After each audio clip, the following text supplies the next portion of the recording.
the Sinn Féin president on the campaign trail at a Gaelic school in her constituency. In the last election, the party on the nationalist left won the highest percentage of the vote, but led the opposition. This time, Sinn Féin is under pressure. 5 years ago, people were so excited for change.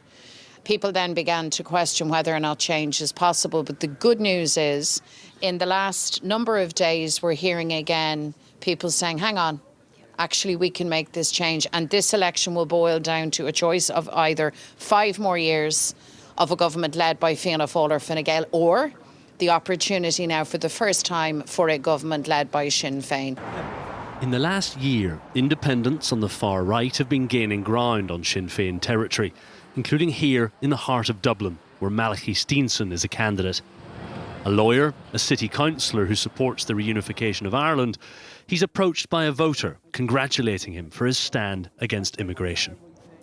Anyone can see in Dublin today it's not Ireland anymore, and this is the only man here that's speaking the truth. Well, maybe they count about, that's all I hear from you. There are 100,000 Ukrainian refugees in Ireland, like this busker. This year, 16,000 asylum seekers also came to the country, too many from Malachy Steenson and his supporters. Only 36% of those who live at the heart of Dublin are of a white Irish background. Two main issues in this country at the minute, housing and immigration, and are both intrinsically linked. These residents of social housing want their street locked off, saying they fear for their safety. This time last year we had 3 young children who were stabbed a stone's throw away from here by somebody who shouldn't have been in the country. In any country, if 3 young children are stabbed in the middle of the day coming out of school, there would be serious public disorder. Last November, Dublin erupted in violence after that stabbing. Young men radicalised on social media attacked police. Rioters wrongly believed a foreign national was responsible.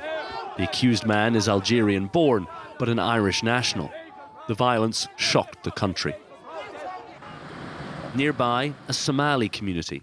Some have lived in Ireland for 2 decades, like this local business leader.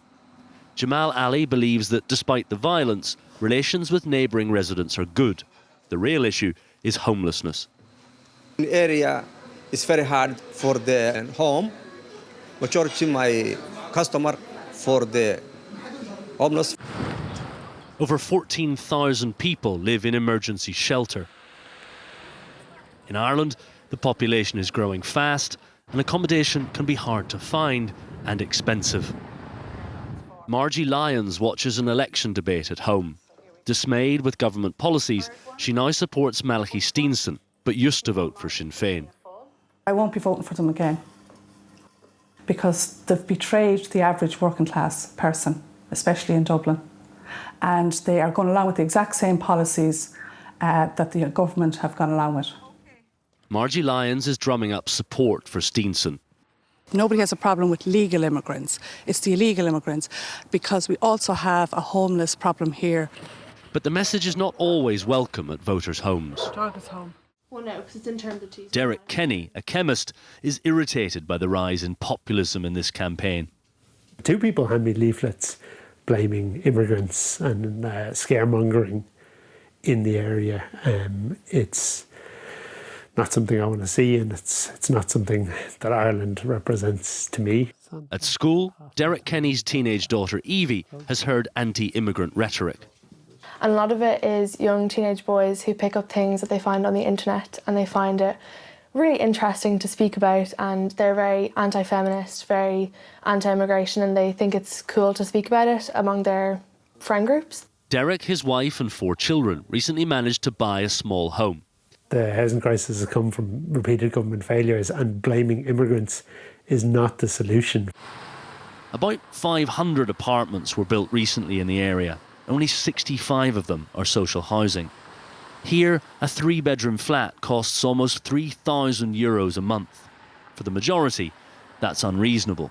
Experts agree that an urgent effort must be made to create affordable homes.